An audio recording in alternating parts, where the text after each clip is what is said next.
On va maintenant pouvoir procéder à la période de questions. Je vous invite à aller au micro si vous sentez prêt à en poser une.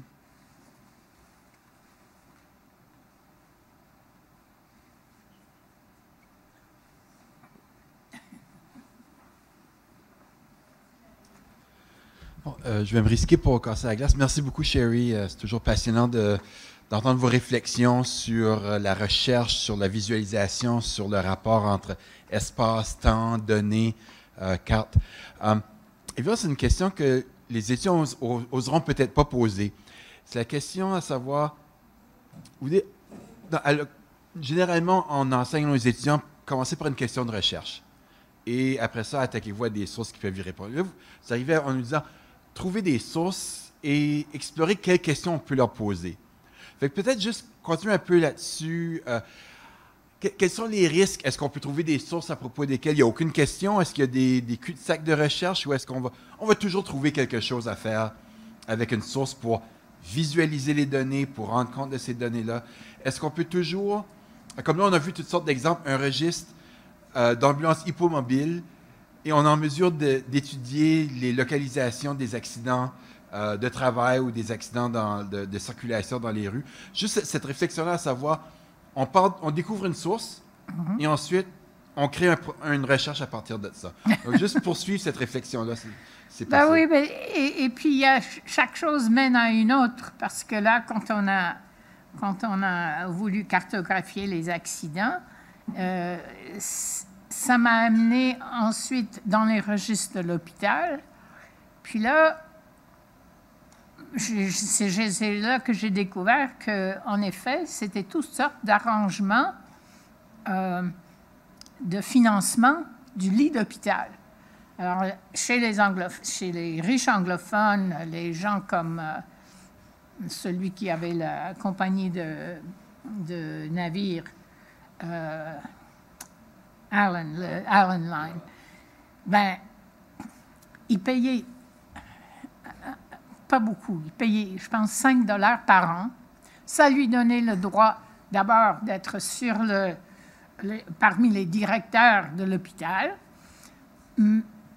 Mais les directeurs ont d'abord refusé l'idée de l'ambulance. Il a fallu aux médecins se bagarrer pendant plusieurs années avant qu'ils n'acceptent de risquer d'organiser une ambulance. Mais en plus, ça lui donnait à Allen le droit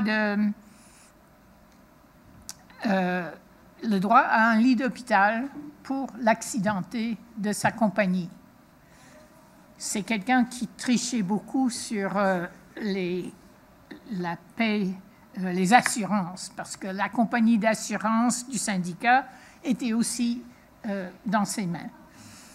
Mais ça nous a amené donc à une autre réflexion. Mais je pense que ça a été comme ça. Ça a été une carrière très amusante, là. Je suis assez contente du fait que j'ai toujours suivi mon nez. Et ça fait qu'on n'a pas toujours eu beaucoup de subventions. Pour le début de ce projet, on a été bien financé. C'est la seule grosse subvention que j'ai eue. C'était en 2000-2001, pendant 2 ans. Et après, là, on a vécu un peu de la grâce de nos amis. Quand on a voulu transférer nos données vers le web, parce qu'on a vu quand même c'est un des problèmes, un des drames du SIG, c'est un des drames de tout ce qui est numérique, c'est que la technologie évolue très, très vite.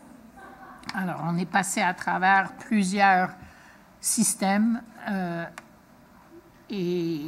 quand le CIEC, le Centre d'études interuniversitaires, a bien voulu reprendre nos données et en mettre sur le web, je pense qu'eux, ils ont fait un gros investissement pour transformer, pour passer à un autre mode, une autre mode et ça nous a forcé à réfléchir à ce qu'on peut faire. Ce n'est pas la même chose. Donc, vous pouvez aller regarder un certain nombre de données MAP sur le projet de Léon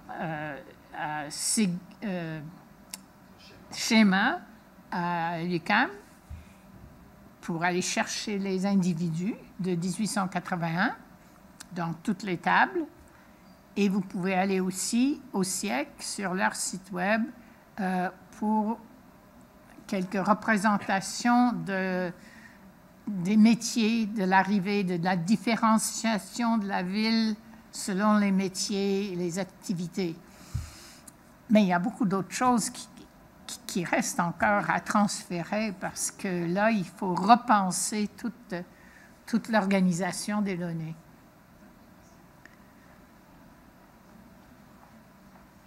Bravo, premièrement, pour votre présentation. Merci pour l'enrichissement par rapport à votre carrière, d'ailleurs. J'avais une question par rapport au projet MAP, puis une autre question par rapport à vos recherches, précisément. Je me demandais avec le projet MAP, parce que vous venez de le mentionner quand même au début des années 2000 que vous avez démarré le projet, c'est bien ça? Mis à part les difficultés que vous venez de mentionner en lien avec les SIG, avec le transfert des données vers l'Internet, aujourd'hui, qu'est-ce que vous diriez par rapport à l'évolution du projet aujourd'hui? Est-ce que ça va vers où vous vouliez aller au départ? Est-ce que vos objectifs sont remplis de ce côté-là? Est-ce que vous voulez diversifier la plateforme présentement ou ça se gère de la façon que vous vouliez finalement? Bien. Mon collègue Robert Sweeney considère qu'il y a une mode d'exploration qui est plus difficile avec les systèmes actuels. À mon sens, on peut représenter presque toutes nos données. On aurait pu tout faire avec QGIS.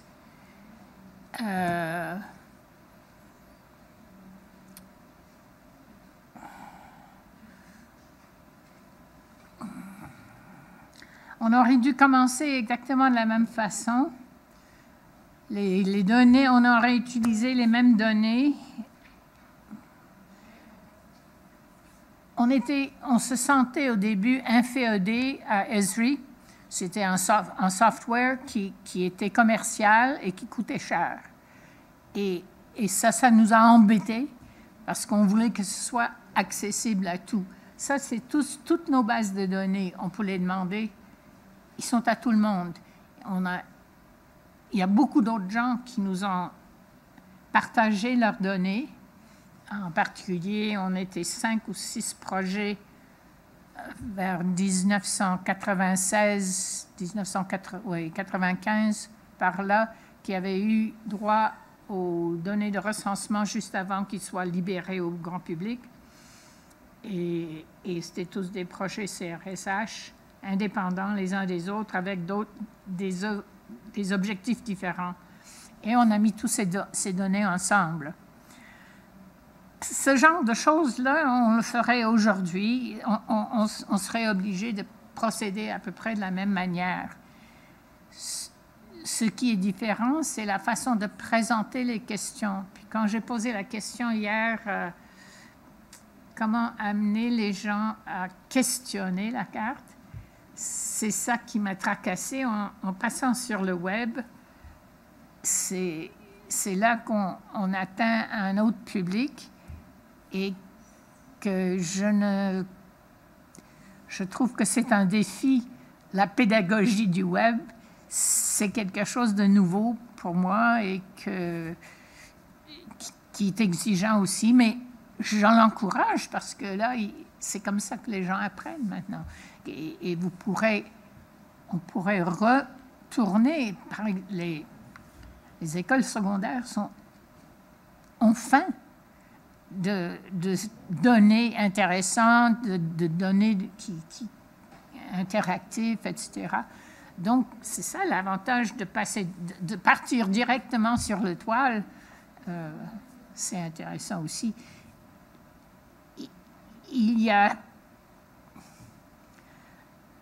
Ce n'est plus sorcier de passer de QGIS à la toile. Ça, il y a des systèmes qui fonctionnent. Mais tout le problème de la documentation, pour qu'on sache ce que vous avez fait, comment ça fonctionne, puis toute la présentation pour le rendre intéressant et compréhensible. Chercher, ça nous ramène dans une cartographie, c'est celle que les géographes ont presque oubliée. Ils sont dans notre boîte, par exemple, on est tellement porté sur la recherche qu'on pense peu à la diffusion, à la communication. Et la cartographie de communication, c'est très important sur le web. Et pour atteindre un public plus grand. Merci. Et puis, je me demandais, vous faisiez référence aux trous, finalement, dans l'histoire un peu de Montréal, les trous. OK. Je me demandais, est-ce que vous avez noté qu'on avait beaucoup plus d'informations sur un groupe ethnique, par exemple, en particulier? Est-ce qu'on avait plus de données par rapport au recensement sur les Anglos, les Irlandais, les francophones? Est-ce que pour vous, il manquait des données précises par rapport à un groupe particulier? Est-ce qu'on avait plus une abondance pour un ou l'un ou l'autre des groupes? Ben, pour le recensement, c'est peut-être le même pour tout le monde. Nous, on a procédé, quand on a fait la démographie, l'étude des bébés, de la mortalité infantile, on ne s'est occupé que de ces trois groupes parce que c'est une méthode statistique et les groupes trop petits, ça n'aurait pas donné grand-chose. En 1901, on peut inclure les Juifs. Ils sont assez nombreux pour qu'on procède de la même façon. Puis la ville était devenue tellement grande qu'on a voulu échantillonner. On a pris les familles dont le nom commence avec B. Puis c'est l'étude de Rouen, en France, qui nous avait... et de Genève, les démographes qui nous ont appris que ça pourrait fonctionner. Effectivement, les noms en B, c'est un bon échantillon de tous ces groupes-là.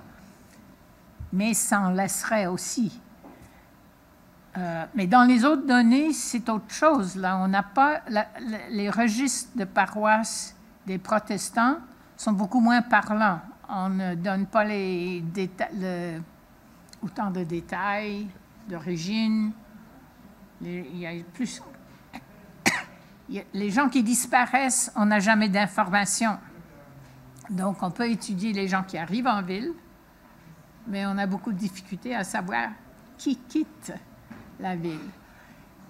Mais quand je pensais à des trous noirs, il y a d'autres sources merveilleuses et souvent des sources cartographiques qui n'ont pas été touchées.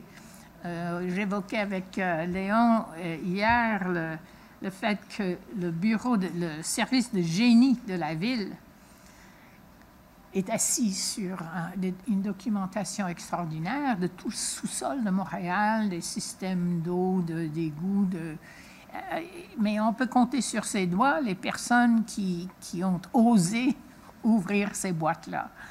Il y a une carte de 1964, ce serait des assurances.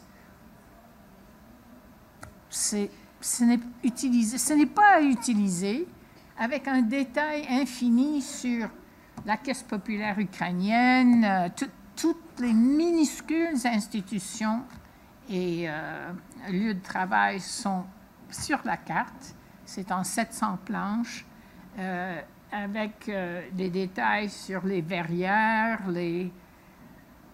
où est stocké le pétrole. C'est incroyable comme richesse d'informations. Nous, on a fait les images et les rectifications, mais on n'a rien fait avec. Mais c'est le moment, juste avant les grandes démolitions de la rénovation urbaine, des autoroutes, des transformations des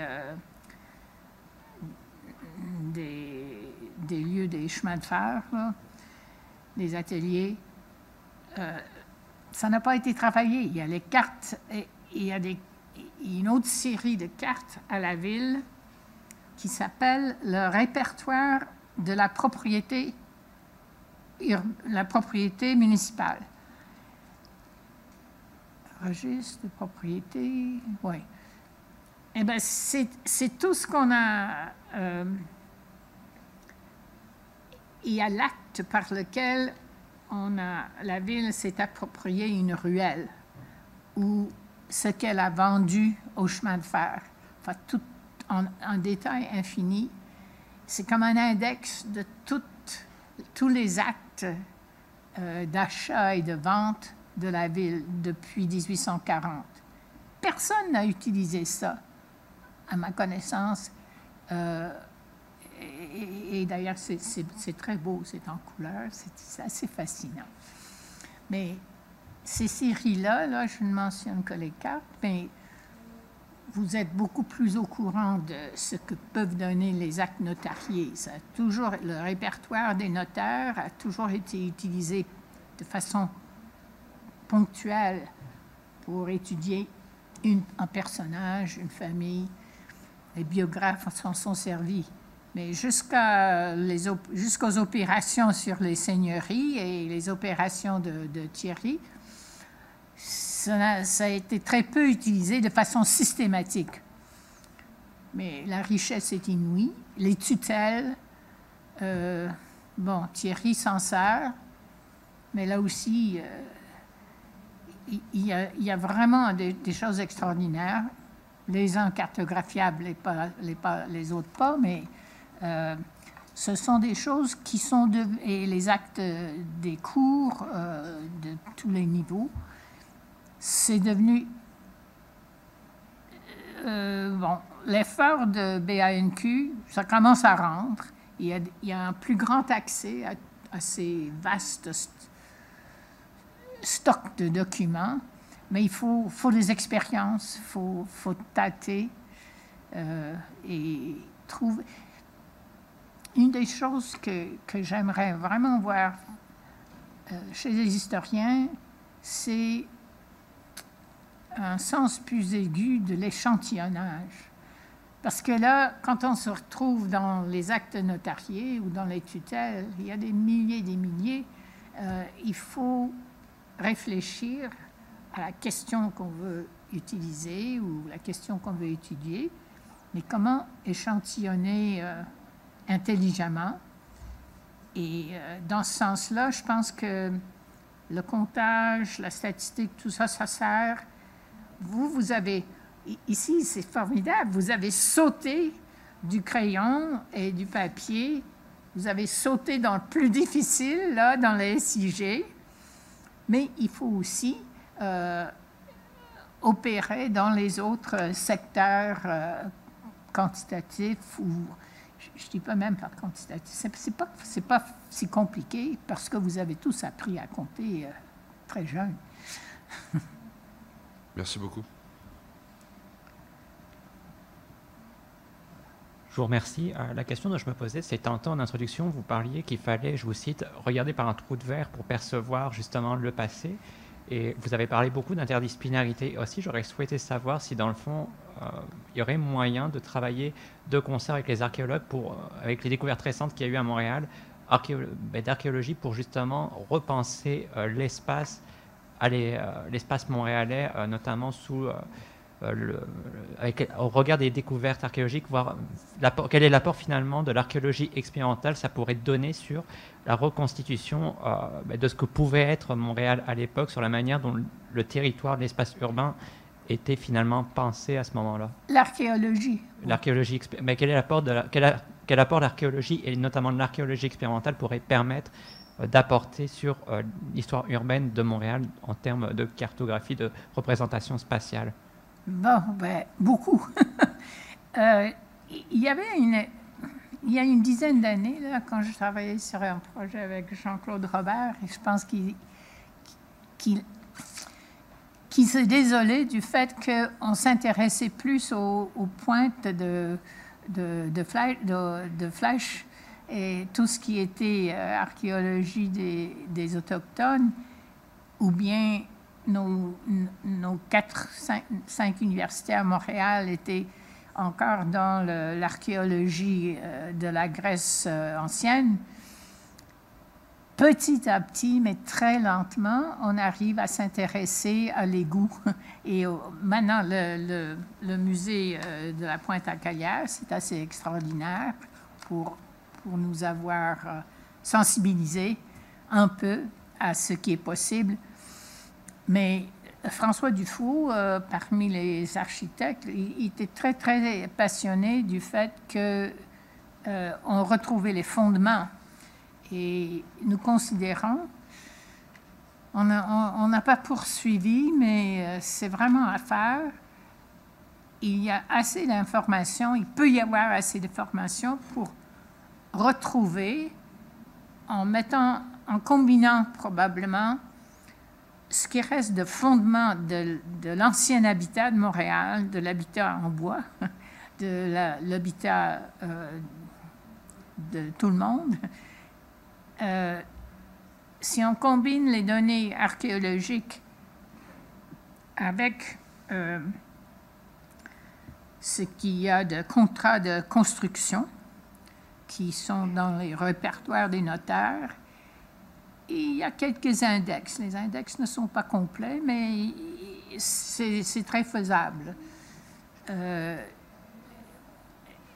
Et ce qui est curieux aussi, c'est que ce qui m'a beaucoup impressionné en explorant un petit peu ce type de contrat de construction, mettons de 1810, 1811 par là, c'est on trouvait des actes non signés, mais qui étaient clairement dictés par le maçon ou le charpentier, menuisier. Il y a une maîtrise d'un vocabulaire que vous trouverez dans l'encyclopédie, parmi les plus avancés. C'est toute une culture technologique qui a été transportée ici. Tout ce qui est métier de construction de 1750 et qui opérait encore en 1810, 1820, 1830 à Montréal. Et ce sont des gens qui semblent ne pas beaucoup lire et ne pas écrire, pas tous, mais nombreux, mais qui maîtrisent le vocabulaire technologique et artistique que moi, je ne connaissais pas du tout, et que François a dû s'informer et creuser encore comme architecte pour être à jour de 1750. Et c'est là, peut-être, enfin, en plus des services publics, la construction des rues, il y a les profils à la ville, il y a le profil des villes. On a beaucoup changé le profil des rues et il y a beaucoup de dimensions du drainage qui ont été évoquées tout à l'heure. Donc, je pense que si on arrivait à jumeler l'apport archéologique et l'apport documentaire, ce serait formidable.